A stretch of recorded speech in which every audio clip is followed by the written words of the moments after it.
Good afternoon to everybody and welcome to the panel on misinformation here at the Sony CSL Open House in the wonderful frame of the Maker Faire 2021 in Rome. So today I'm honored of the speakers we have here as guests, and I would like to thank them and to introduce them. First of all, we have Giulia Boldi, a lawyer and researcher on constitutional law, and she does a very innovative work analyzing the misinformation phenomena from a legal perspective. And the idea is to define new jurisprudential tools to contrast the issue of disinformation and taking care also to not damage too much our civil rights of expression and thought. We also have Claudio Capon, which is the General Secretary of COPEAN, which is the Permanent Conference of Mediterranean Audiovisual Operators, and used to be also the Director of the Italian Broadcasting Service, RAI, and has been also Vice President for 6 years of the European Broadcasting Union. We have Marco Del Mastro, Managing Director of Agicom, the Italian authority for guarantee on communication. And before working in Agicom, he also worked in the authority for the competition supervision in Italy. And he spent also several years in universities in Italy and abroad as a research fellow. And he's also an economist with several published papers. I would like also to introduce Anja Kaspersen, a senior fellow at Carnegie Council for Ethics in International Affairs. She's a published author and a public speaker, and also a firm believer in multilateralism and the power of science and technology diplomacy to ensure responsible innovation and the ethical development and use of intelligent systems. And last but not least, Fabiana Zollo, which is assistant professor at the Department of Computer Science and the research fellow at the Center for Humanities and Social Change of the University Ca' Foscari of Venice. And she's one of the top scientists on the topic of disinformation. And her work range from misinformation spread and impact on the behaviors to the opinion dynamics. Here today we are going to discuss about how it's possible to reach a post-fake era, in the sense that we are struggling to face this challenge as a society. This challenge is an unprecedented one, because on one side we have a lot of new media that radically changed the dynamic of information, and on the other side we have our very societies that have a kind of system, the democracy, that has reached a level of development that is unprecedented. These two aspects are the challenge we are going to face, but on the other hand, we have also unprecedented opportunities. These opportunities are given by the huge amount of data we have coming from our technologies, our information technologies, but also comes from the fact that the challenge we have in front of us has to be faced from several angles, because the subjects into play are many. Fake news is not just a problem for journalism. It's a problem for science. It's a problem for editors. It's a problem for institutions and regulators. And all these resources, all this expertise need to work at once to face this challenge. So I start from my side, because I am by formation a scientist. And as a scientist, often I'm kind of disappointed that our work doesn't make it out of academia. Sometimes I have to admit that sometimes we do not even try. But on the other hand, there are a lot of amazing results that could be used actually against misinformation. And that's why I wanted to ask Fabiana to tell us which are the most interesting advancement in the most interesting scientific results about the study of misinformation that, in your opinion, could be used, could have an impact in the short term and also in the long term. Thank you, Pietro. Good afternoon, everyone. Hope you hear me well. So maybe I can start giving some context. I'm a computer scientist, so as you said, I'm a data scientist. So I work mainly with online data and, for example, social media data to study this phenomenon. And so what I want to say is that one of the things that is very useful when we want to tackle a complex phenomenon like misinformation is to understand also the context where misinformation is happening. So I will mainly refer now to the online digital environment and social media, because what we have observed from the scientific perspective on this and what we are observing is that the context where this is happening is really relevant also to understand how then we can develop content strategies. On one hand, the fact that we are in this digital information system is, of course, a great potentiality for us. We can access lots of information, a great variety of information. What we also have seen is that, and this information can spread very easily. So this enabled digital communication all over the world, and it's for sure something that we can also assess as positive for our society. On the other side, what we have to take into account is that on the other side of the screen, we are human beings with our limitations, and I will focus a bit on this, because if we take into account the environment, what we have is that we have lots of information. This information is spreading easily, very rapidly. And what we also observed was that with the advent of the internet and then with social media, especially the sources where we can get this information are really a lot. So we can say that today we have a very heterogeneous set of information sources, and so we have to process this information as users. But the really, I would say, innovative aspect of the internet and social media is that on the other side, the user is not only is not a passive actor in this system, but it can also produce its own information.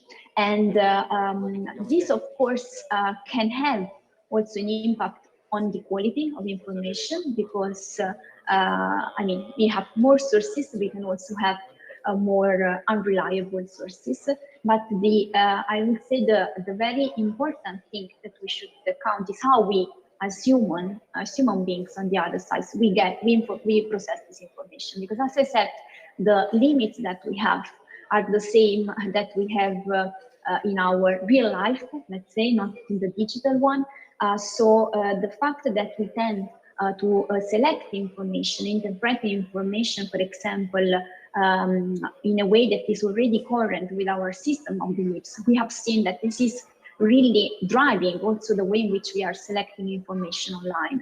And I'm talking here about some cognitive biases, and in particular about confirmation bias.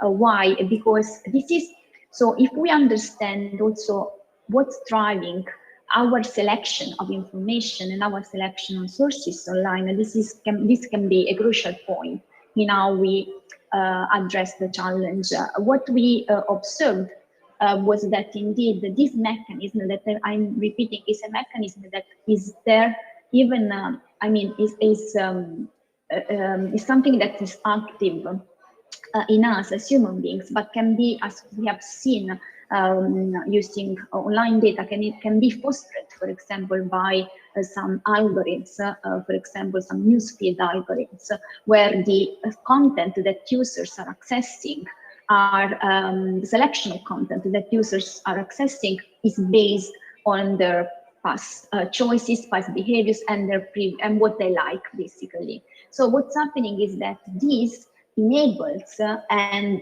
foster the formation of groups of like-minded people, like-minded individuals, what we usually refer to as echo chambers.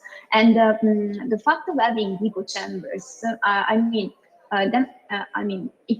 not saying that echo chambers are bad, but it's important to recognize that this very strong polarization and the existence of these groups exists because it can really affect some of the countermeasures that we can try to apply, for example, to contrast misinformation. Because in this direction, we can consider misinformation just as a particular type of information with specific characteristics that, on the other side, get consumed by users in exactly the same way in which users consume any other kind of information. And what, for example, we have seen is that when you have a very polarized structure like this, and when you have echo chambers, for example, trying to let corrections, so for example, fact-checking or debunking attempts, reach the echo chambers that can be in that particular situation your target is very difficult. Because usually these groups, so the fact that you have these groups also means that the interaction between the groups, and so letting information pass from one group to another is very difficult. And so, for example, what we have seen is that polarization indeed is one of the key elements that we should take into account to contrast misinformation. And we have seen that if you consider polarization, you are also able, and not the content, but how users are interacting with such content, you are also able to let's say, predict what topics, for example, will be subject to misinformation in the short term. And so instead of acting after a piece of misinformation is already there and is already spreading, for example, one countermeasure can be to do something before. For example, to try to reduce polarization around that topic, or change and adapt the communication strategy to prevent that topic to be subject of fake news in the short term. Thanks a lot. I agree with all you said, and I work on some of the topics you mentioned. And sometimes when I work on these things, I feel a bit like if I'm a scientist, kind of developing new weapons in a war that somebody is fighting elsewhere. Like if there are soldiers on the front, very far from where I am.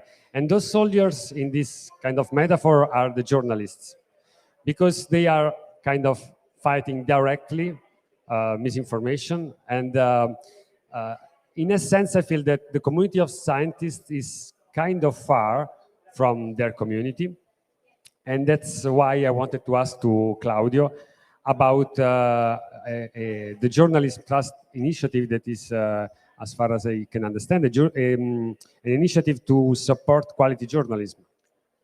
Yes. In fact, misinformation is now the central issue of the discussion about the development of the communication world and the challenge facing all the media organizations, because there are more and more put in question because of the spreading of hate speech, fake news, etc.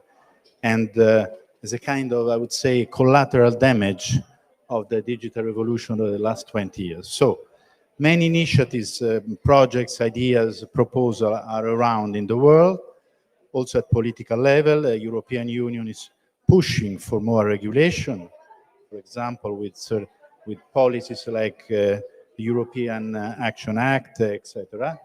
And at professional level, the community of journalists is also trying to deal with the problem. Many are the initiatives. The one you mentioned, a Journal Trust Initiative, has been promoted and launched by Reporters Sans Frontières, an NGO dealing with freedom of expression and protection of journalists. The European Broadcasting Union, Agence France Presse, was launched in Paris in May 2018. Basically, the idea that distinguishes this proposal from other projects is that the aim is to enhance and support professional journalism through the definition of indicators or standards of quality, not for the content, that is the news themselves, but for the process, that is how a media outlet produce information. And the idea was to use methodology and procedure used by international standardization organization like ISO or CEN, Comité Européen de Normalisation, for the definition of standards for, let's say, through specific technical specification for any kind of industries or services. So, under the supervision of the AFNOR, which is the French branch of CEN, the European Normalization Center, the project was launched with 130 people contributing from any kind of professional organization or stakeholders like Agicom, and under the supervision and the methodology of the Normalization Center. The result was a document called the CEN Workshop Agreement, by the way, number 17493. You can find it free on internet. It was a result of more than 1 year of work of different groups. It proceeded through a project. It was at the beginning through different teams and groups working on the definition of these standards, and each step has been approved by the consensus of the participants. So this workshop agreement basically consists of a declaration of principle and ethical behavior of professional journalism and two sections. One is on identity and transparency, asking the media outlet who you are, and the other, professionalism and accountability, how you work. For the identity, you have to disclose the owner, the sources of revenues, indirect links with governments or others. And through professionalism and accountability, whether you have a code of conduct, if you have internal review process for the information, etc., etc. The full adhesion to this agreement requires a declaration and explicit commitment to the respect of the principle and ethical behavior of journalism, and on the other hand, the compliance of the relevant media outlet with what the indicators define those section A and B. The system is also transforming in a questionnaire 129 points that may be easily machine readable and also easily assessed by internal and external sources.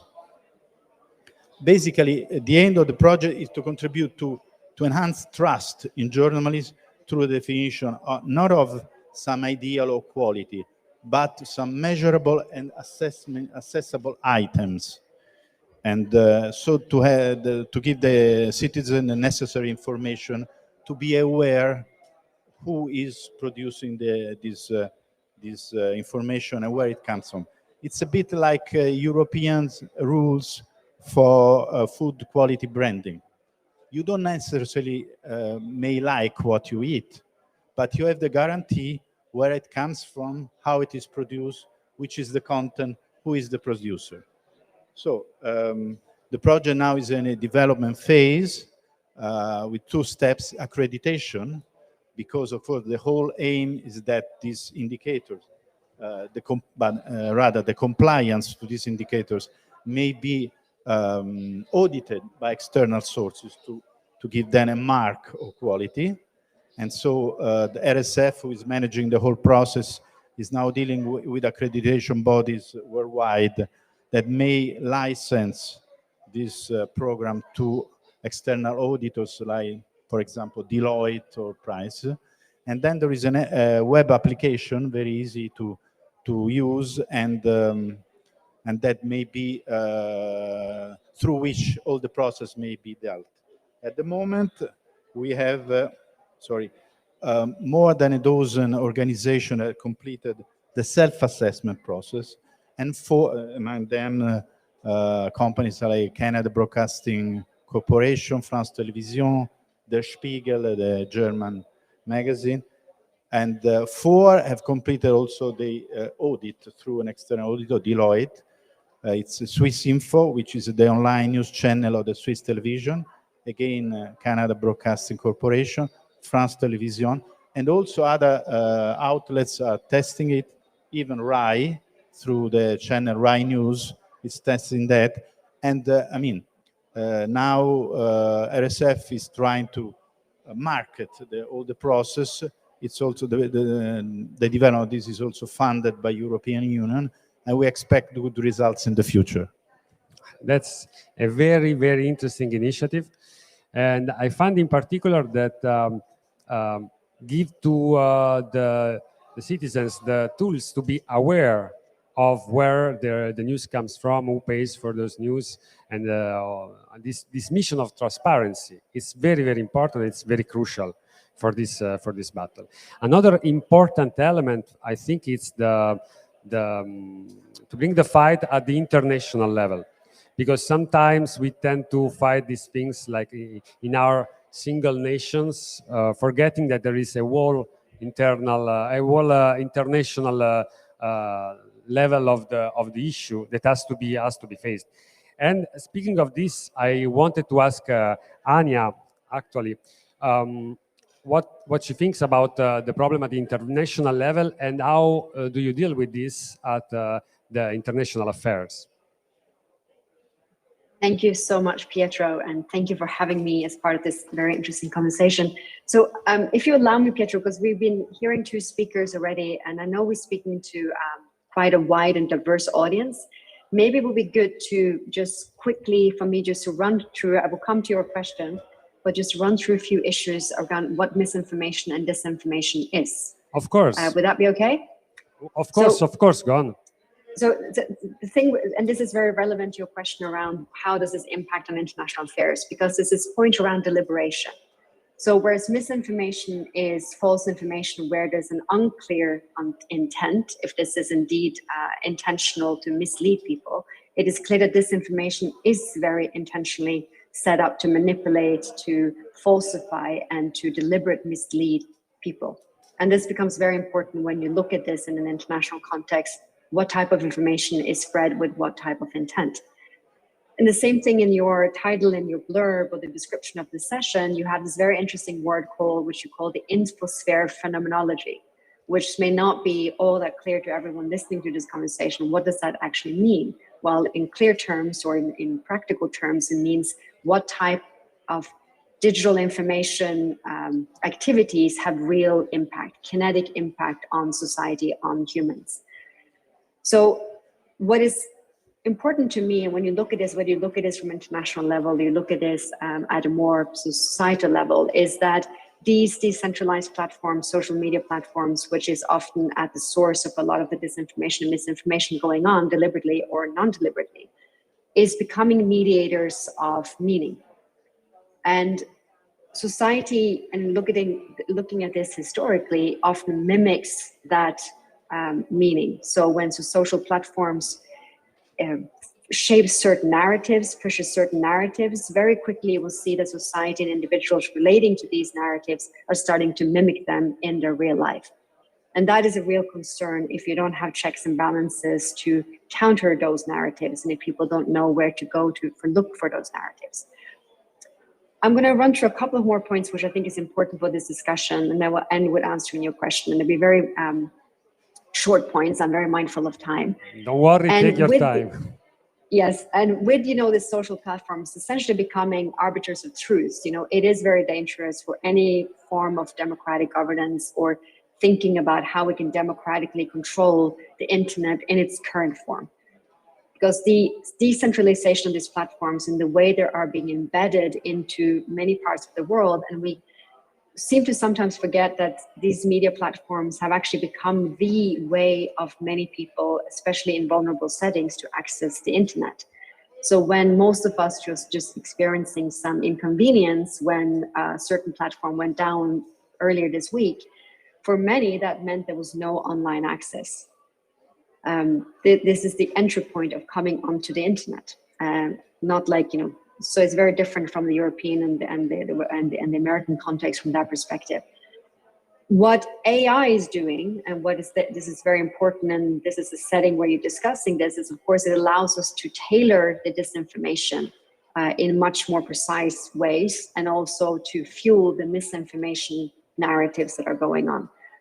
And why am I saying that? Because where, you know, both machine learning and algorithmic technologies, the tailoring, so you obviously can manipulate the narrative much more effectively, but you can also there's also a tendency of treating the output of certain processes as truths, where it's in effect it's just the correlation of data and there's no causation and consequence to be induced from it, but it's being treated as such. And so you have an accidental misinformation, if you may, using these technologies sometimes. So I'm not now speaking about how the same technology can be used for solutions, but with one of the problems that occur in this context. There is the very high risk of othering, which is what I focus a lot on. This is very important in international affairs context, you know, how you can scale us and them type of narratives. I used to work in peacekeeping in the past. And I also wrote a study some years back, you know, where we were essentially speaking about much less technically advanced tools than what we have today, but where those tools like radio was used to fuel conflicts both in the Balkans and Rwanda. It distorted truth, but also our sense of belonging. It created conflicts between people in ways that we hadn't seen before, where you were essentially creating an us and them type of narrative to the use of these very basic technologies. And what we can do now, the scale of it and the reach of the social platforms is obviously what takes us into a very new setting and much more dangerous setting where things can move much faster. So the topic of this conversation was also, and as you were saying, Peter, you mentioned that journalists are the soldiers on the front line of disinformation. The question I would like to ask, you know, to all those participating is, are we training journalists to actually address this type of problems? Do they have sufficient amount of interdisciplinarity in their background? Are they being fitted to ask the right type of questions? And also being very wary of the danger of journalism to reinforce certain types of narratives that can often happen when you are looking at the technical and scientific side of things. And we've seen that happen already. We also seen an increasing tendency of scientists trying to speak up about be it the immaturity of current technological developments, the dangers of trying to fit incompetent AI or autonomous technologies into sensitive systems. And when those comments are affecting stock prices and return on investment, there are real attempts of silencing these scientists and also journalists. And how we're preparing to that, which brings me to another issue, was this the duty of care and the changing of the duty of care concept for any organization operating digitally. And how you're protecting your staff, how you're protecting journalists, how you're protecting those working, be those as arbiters of truth, trying to bring out the right perspectives. Or as in my background, where you send out peacekeepers or humanitarian workers, you're increasingly operating in a digital realm and on social media platforms, which also makes you much more vulnerable for being the attack or being the target of such disinformation or misinformation campaigns. So there's a real need to really reassess and revisit this concept of digital, of duty of care, but in a digital context. There's also the risk of I would say the overfitting technology and mitigation overreach, you know, so there's obvious challenges with disinformation, and it's difficult to find the right balance to prevent and mitigate those attacks. And if you are too expansive in your classifications, as some of the speakers have much more expertise on than I do from a computer science perspective, you risk silencing accurate information. If you're not expansive enough, you will let harm go undetected. So it is important to have a broader discussion on this and to really have a public discourse on this and empower people to be part of that discourse, as the previous speaker was talking about. And when we have those discourses, it's also important to think about the vulnerability aspect of it. So you can't really have a discussion around disinformation and misinformation without also discussing the broader issues that are now existing in the cybersecurity realm, which is highly linked in terms of spoofing of data and and in terms of spreading very harmful narratives through intercepting systems that we have. And then the last bit I just wanted to mention was the issue around cultural narratives and situational awareness and contextual understanding. And why I'm mentioning this is that, so I have worked in many different organizations, and in one of them, in the International Committee of the Red Cross, we saw a trend in the people that we were receiving at our facilities in war-ridden places around the world, that people were no longer asking for health assistance or food or even protection. They were asking for Wi-Fi connections and a place to charge their phones, because this was now their lifeline to reach their family or to think about their future. But it also made them very vulnerable, because some of them were fleeing from oppression, some were fleeing from a war. And so the responsibility of both platforms, but also telecommunications providers, etc., to really think around how we are so different in our settings and what our vulnerabilities are. For me, who's placed in a country where there's no war, I can use my phone in a certain way and my platforms in a certain way. But if you are in Syria or in Yemen or in a country in Africa or in a country in Asia, a country in Latin America or even Europe, it could be used in a very different way. Yet the algorithms and the way that these platforms operate doesn't really distinguish between these different contexts and the different protection needs of people. And certainly we're not investing in the civic education that needs to be part of any form of digital empowerment of people. So those were just some broader issues that I've found that would be important to add on to what has been discussed so far. And certainly from an international context, this is deeply impacting on geopolitical conditions and dynamics. There's a high risk of disinformation narratives, taking form and getting traction. We've seen that happen already. There are a lot of discussions happening within the big international organizations on how to counter it.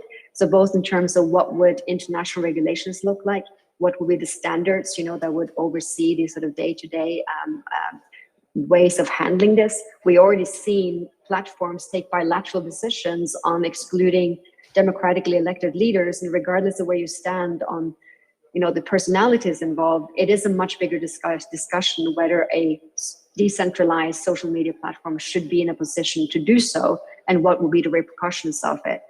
So there are some really big trends happening in this space, which needs to get much more attention. Of course, I come from a background of spending most of my time in the conflict area, and in any type of warfare setting, any type of international conflict, these are the favored tools of warfare: deception, propaganda, using disinformation. Any tools that can allow you to do disinformation at scale is, of course, very attractive tools, and that requires a different type of discussion. So are we any closer to having a unified response to this? We're not there yet, but there's a broad public discourse. But I think sometimes we haven't really gotten to, we asked the right question. We have a lot of the right answers of what needs to be done, but I'm not sure if we're asking the right questions, and the questions to whom. And sometimes we forget, some of these platforms who has been with us, one of the most prominent ones has been with us for more than 17 years. And only now are we really starting to address the very harmful impact such a platform can have when it is not being contextually situated, and is not being positioned in the public discourse and in the public regulatory discourse in the right way. Yeah. So over to you, Pietro. Thanks a lot. You brought out a lot of very interesting aspects. In particular, the role of platforms is, as you say, crucial. But the thing is that even if sometimes they promise to do so, I don't think they will self-regulate. But on the other hand, the institutions that could try to enforce this cannot do it freely. I mean, they have to balance different things. There are also the freedoms of speech and thought to be protected, even on those platforms who can try to exploit those freedoms in order to make difficult for the regulators to act. But about this balance, I wanted to ask Julia, which is researching exactly about this, if she can try to enlighten me about the state of art on this, because I have to admit I do not know almost anything about it. Yes, thank you, Pietro. So to answer your question, a premise is necessary. Because of the magnitude of the disinformation issues and because of the characteristic of new technologies that we deal with, this issue should be addressed globally, of course, or at least regionally. It means that the minimum level of action that should be taken is at the European Union level.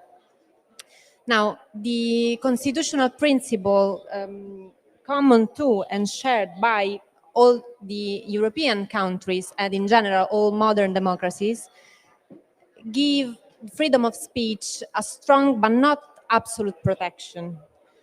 For example, Article 10 on the European Convention of Human Rights provides that this freedom can be limited for the sake of national security, territorial integrity, or public safety, protection of health of other people's reputation or rights.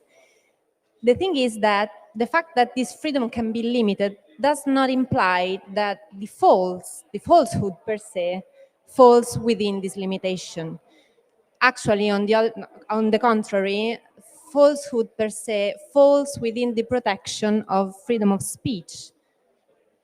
The less strict legal systems at most thinks that false is legally irrelevant.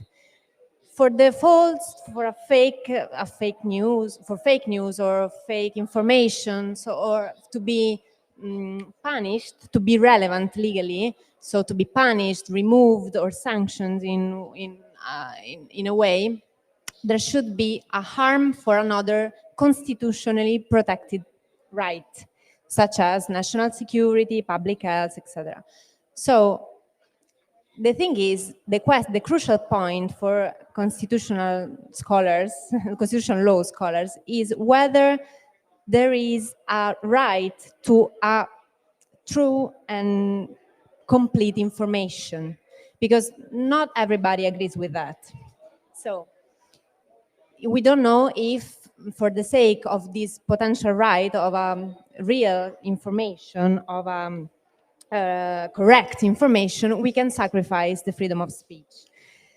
So, having this principle in mind, the only thing that can be done maybe to fight disinformation is to develop legal tools that address and target information distribution and rather than content per se.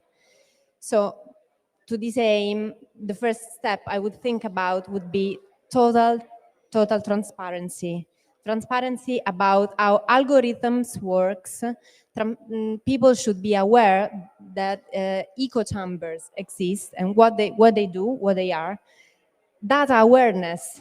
People should be completely aware of what data, I mean, age, gender, sex inclination, political inclination, or movie seen, book read, what data are used, by whom, and in which way this data can influence what they see on their feed, what the content that is featured. Also, a very crucial point would be demonetizing disinformation, because we know disinformation is based on a content that is sensational and emotional, so it's seen maybe 4 or 5 times more than other types of content. Advertisers don't really care where they put what they place their advertisement. as long as it pays. So a crucial point would be demonetizing disinformation, creating rules for advertisement placement, and creating white lists of reliable sources, reliable sites that can be used to advertisement places. Another solution should be the accreditation systems that we were talking about earlier, or, in my opinion, also antitrust policies, because Facebook and Instagram and WhatsApp, Google, YouTube, they benefit from a network effect.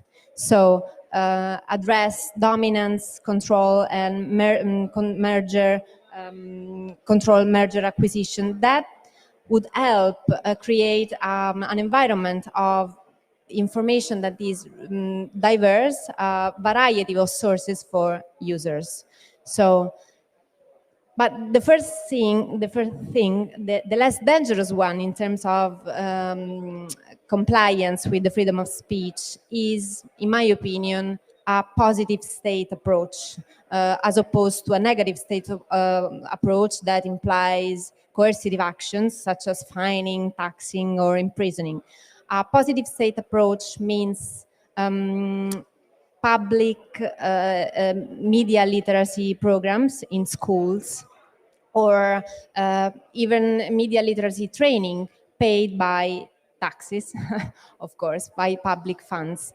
I came across an theory, the inoculation theory. Is a communication and social theory according to which a way to protect an individual from a behavior or maybe an attitude is to pre-expose them to this behavior and this attitude, so exactly like vaccination works. So to this aim, a researcher from Cambridge invented a bad news game in which users can learn to create fake news. The aim of the game is to reach the biggest number of likes or followers or interactions. So the more the news is well constructed and well created, the more followers you get. And they discovered that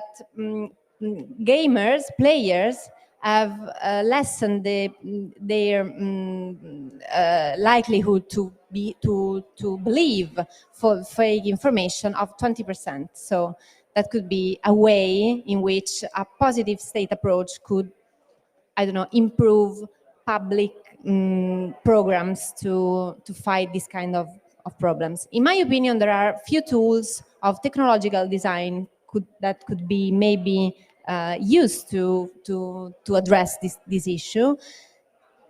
Is it dangerous because of the freedom of speech we were talking about? But something like maybe limiting, for example, we know debunking is not actually doesn't work. So, but maybe instead of debunking, correction could be slightly different, but maybe more effective. And with correction, I mean that we could imagine a way to notify all the users that came across a dubious content, that have interacted with it by reposting it or liking it or just sharing it, with a counter narrative that is not a fact-checked content, but just a different narrative sent in the feeds of those who came across the dubious content. Or another solution I can think about is maybe limiting repost, because the principle is, if we see a crowd that is running, our instinct is to run as well. So numbers of likes or reposts are always used as a proxy for credibility. So maybe limiting the possibility to repost a dubious content could be useful, or even make the user who wants to repost something click a link to really read what is reposting, so to be sure that the likelihood he doesn't even know what it's reposting is decreased. So I don't know. The bottom line is the border between censorship and fight against a right cause is really small. So we have to pay attention, because actually freedom of speech to date covers also false per se. So it's difficult to imagine regulation solutions other than those I expressed. Okay. Thank you. Thanks a lot. Actually, I feel like all of us have different angles to the same problem, and we are all striving in our different fields to make this fight successful. But I've got also the feeling that we might fail if we do not cooperate enough. And since we all come from very different and far communities, with each one with his own culture, sometimes cooperation is not easy. So I wanted to ask Marco, Okay. what are the possibilities to build a successful interdisciplinary approach? That's a good question. Yeah, that's Yeah. why I kept it for you. Yeah, thank you. Yeah, first, let me say that, in all the intervention here, it was, clear that misinformation is very a complex phenomenon. Okay, you can analyze the misinformation from a legal point of view, from a journalistic point of view, computer science point of view, economics, and I would say also psychological point of view, because we will say in a minute that sometimes there are psychological reasons for misinformation, and we have to deal with this, and not only with in this narrative about the narrative of misinformation, let me say, the meta narrative of misinformation, there are, I think, some simple bad ideas that I want to debunk today. Please go on. Yeah, the first is post-truth that I really hate. This is a quotation from Harari, which is a historian from Israel. It's quite clever guy. And he says that, but if this is the era of post-truth, when exactly was the Alchon age of truth? We don't know, of course. That's true. And the other thing is, what triggered our transition to the post-truth era? I think that the other concept, it's, easier and more useful for us to understand the misinformation phenomena is, or disinformation phenomena, as Ania pointed out, is post-trust. In reality, there are lots of analyses that show that the trust in institution, in mass media, has gone down in the last 20 years. It's not a problem of facts. It's a problem of trust of the people that provide you the facts. So you don't believe in facts because you don't believe in people that providing you the facts. And so this is I think that the right point of view. The other thing is, I want to debunk is that misinformation beliefs are spreading, okay? This is not true. Of course, misinformation is spreading, but also information is spreading, so it's changing the context.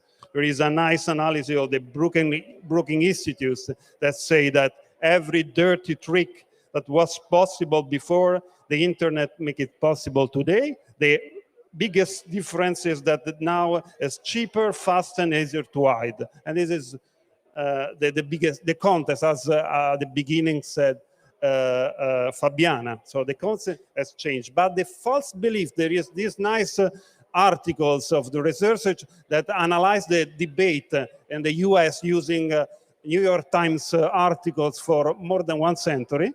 And they say that the percentage of discussion about conspiracy theory has not changed over 100 years. Of course, there are peaks, but the trend is stable over time. And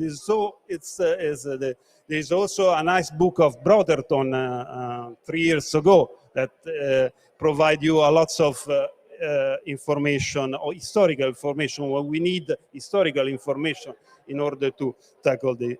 So false beliefs are not expanding. The other thing is the misinformation for the first time was analyzed by Richard Hofstetter in 1964 with a very nice paper. And he linked misinformation also to a psychological trait, okay? He was wrong only because he confined misinformation to a niche group of people. Okay, this is not true, again, because there are, lots of surveys that show that misinformation, let me say, misinformation beliefs are spreading in our population, and we all have paranoid thoughts about our colleagues, about our friends sometimes, and so almost everyone has paranoid thoughts sometimes, and so I believe in some conspiracy theory, and this is there is a lot of literature on the relationship between psychological states of mind and misinformation beliefs. And of course, when anxiety boosts, there is more paranoid thoughts, and so there are more misinformation beliefs. And this is, of course, the situation we now in the pandemic situation, where anxiety and panic attacks are expanding, and so it's quite, let me say, natural to have, unfortunately, of course. The other thing is, she mentioned before was fact checking is not working. This is, unfortunately, it's true, because there is this effect that was discovered by Nian 10 years ago, was the backfire effect. And in some situation, of course, in some situation, not always, there is this outcome that the fact checking creates a spread in misinformation beliefs. This is, of course, could be counterintuitive, but it's like this, because if as Fabiana said at the beginning, if we have a very polarized system, if you try to convince someone, you risk to boost his beliefs in misinformation. So just to end up with some question, scientific question for science.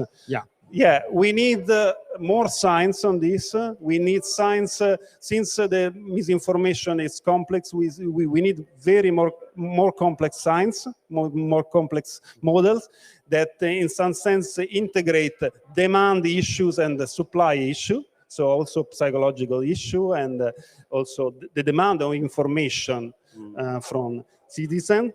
We, of course, need analysis of the context, so comparing different kind of social network, this different kind of algorithm, and see if you change the algorithm, there is a change in the discussion, also in the spreading of the literature. We have to, in some sense, check if the factual information and fact-checking and something like JIT. Now there is also already another US initiative, which is NewsGuard. No, if NewsGuard or JIT, of course there are big difference, but the general idea is a ex-ante idea to validate the source, if this works or not. And the other thing is that we have to change also the narratives of scientific narratives, and this is so evident now in the pandemic phase, that the science wasn't so able to communicate to people the discovery of the new discovery. And the later things is that we have to admit that we cannot convince everyone, even to very solid facts, because there will always be someone that will not believe in this and this. Yeah, that's true. Okay. That's true. Thank you. And if I can add another aspect, I think that's something that Julia said is very important. We have to try to demonetize disinformation, and I think this comes from something that might be related to your initiative, the Journalist Trust Initiative, because we need to establish shared values, even with this in this polarized context. That would be so important, because currently we tend to give our information systems tend to give more visibility to the extremes. We should change that in order to give a better reputation, not to those who manage to attract a lot of clicks, but to those capable to attract clicks from different sides, different factions. That I mean, if they agree on something, probably it's reliable. If they do not agree on all the rest, and that could be a mechanism to disincentivize sensationalism and extremization of the narratives. You want to say something? Just to say that what Julia said is very important. One of the aims of the GTI exactly to involve the advertiser in investing in, let's say, accredited journalism. And this is not impossible, because more than before, especially big investors also care for their own reputation. If they invest in, I mean, media outlets that are confirmed to be fake news spreader, they lose a lot nowadays. So they're very much interested in having some kind of guarantee about at least the quality of the process. Yeah. And the other thing I wanted to add is that I mean, I feel that the meeting we had today, for me, was very instructive, because I come to learn about a lot of different things I didn't know. And in this way, we can try to build synergies. I think we should try to make our communities meet more often. And this is also why I wanted to invite you as soon as possible to our laboratory that we are opening in Rome. As a computer science laboratory, we are hoping these offices in Rome, the Rome Initiative, where one of the major line of research will be exactly about disinformation and misinformation. So consider yourself all invited as soon as you can to come to visit us. So I think the time is more or less over. So I'm afraid that I have to end the discussion here. But next time in our premises, you will be our guest and we can continue this. Okay? So thanks a lot to all of you.